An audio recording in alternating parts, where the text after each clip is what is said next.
Herzlich willkommen, die Black Föß.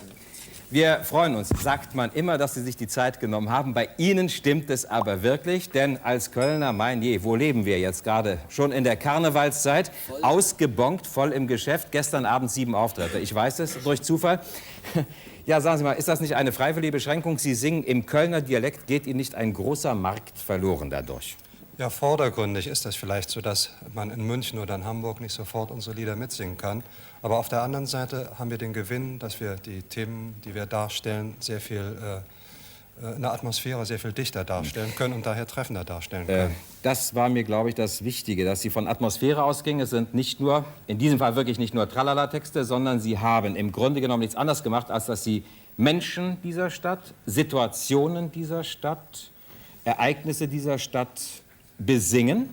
Und jetzt passiert das Komische. Das tun Sie zwar im kölnischen Dialekt, aber im Grunde genommen sind diese Erfahrungen wie Einsamkeit, zu Ende gehen bestimmter Dinge, bestimmter Idyllen zum Beispiel, die Sie dann resignierend, melancholisch besingen, auf alle Städte zu übertragen sind, nicht, Tommy? Ja, natürlich. Könnte man sagen.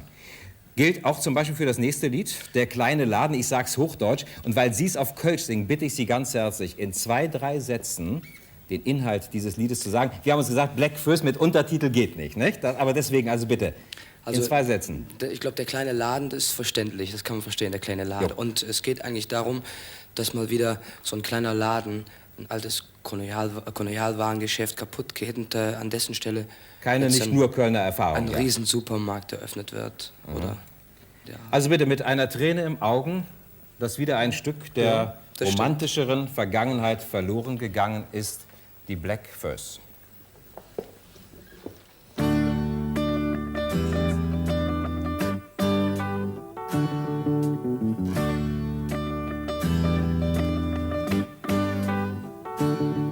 Wir haben ne kleine Lade, zig dem ich denke kann.